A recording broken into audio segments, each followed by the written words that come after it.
The Crimean Peninsula provides the backdrop for the fourth round of this season's Intercontinental Rally Challenge, with the former Soviet state of Ukraine a new chapter in the IRC Series history.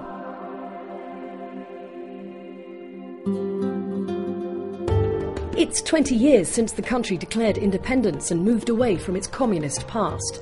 But while embracing much of the Western way, it can still be quite confusing to travellers. For once, getting to the stages may be more tricky than getting through them. Dramatically positioned between the Petri Mountains and the north coast of the Black Sea, the city of Yalta has played its own part in history, hosting a top-secret conference in 1945 between Allied war leaders Churchill, Roosevelt and Stalin. So this is a new event for all the crews, not only for the Peugeot UK team of Guy Wilks and Pugh, and ups the ante on an already busy schedule. Success on an IRC event is not just down to what Guy and Phil achieve when the handbrake goes off. A new event in a new location means long hours for the whole team. You have to know that after Corsica, when the car were back from Corsica, we had only 6 days left to work on the car to be ready for here. All the guys were working more than 14 hours a day to be ready, to rebuild everything, to check everything, and to be sure that the speed of the car, the reliability of the car is on the top. Every rally, it's quite complicated week. They start around 5:30 in the morning and they stop about midnight, so it's a very long day, but it's our passion of all of us, so that's why we can do this job.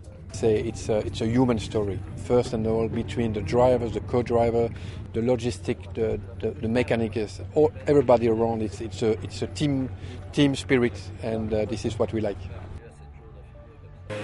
Those dazzled by the glamour of driving a car fast for a living may not find the hours, the fitness training, the testing, the travelling and long days and nights quite so attractive. It starts before we get in the car, to be honest. It's when you come to a new event, you got to do a little bit of background digging, try and work out what the event's like, myself and the engineer, the terrain of the road, what the weather's going to be like when we do the rally. You're thinking about the car and how it's going to react on the roads.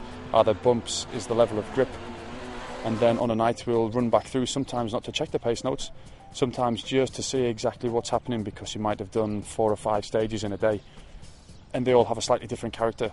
We have press commitments as well. We'll be going to the press conference and then other press interviews as well, so it's always hectic. We don't get much time for sitting around the pool. After the recce and more discussions on the best setup for the car comes shakedown, the last chance to get the Peugeot UK 207 in optimum condition for the competitive stages. And so it's vitally important. We've got 3 hours. There's over 100 cars want to do the shakedown, so we've got to get as much done and as positively as possible. So really important. Coming to a brand new country means the drivers are heading into unknown territory. When you come to a new event, you've got to make sure that when you write the pace notes, you put as much information into them as you possibly can from a co-driver side. And especially when you come to a foreign event, as far east as we are, where maybe the English language isn't as well spoken. Sat-nav doesn't help that much in a country like this.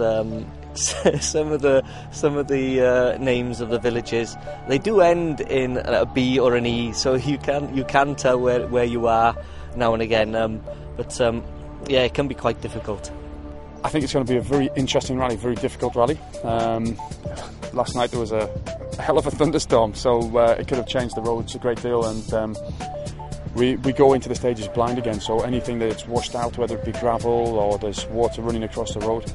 The roads are quite primitive, and the drainage systems underneath and alongside the roads, they're not usually there, so the water runs down the side and across the roads.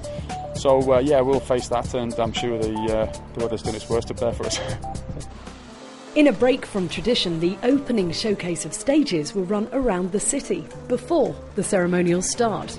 The first chance to assess the stages was a short blast along the coast before a sweeping climb up a hill, and a third quickest time for the Peugeot UK boys, 1.5 seconds behind Thierry Neuville, who led the way in his Peugeot 207.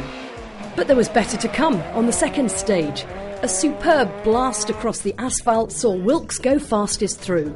1.4 seconds better than Neuville's Peugeot 207, which means overnight the Peugeot UK team are in second place, but just 1/10 of a second off the lead. With 262 competitive kilometres in total, there are 12 more stages to follow on Prime Yalta Rally, Ukraine.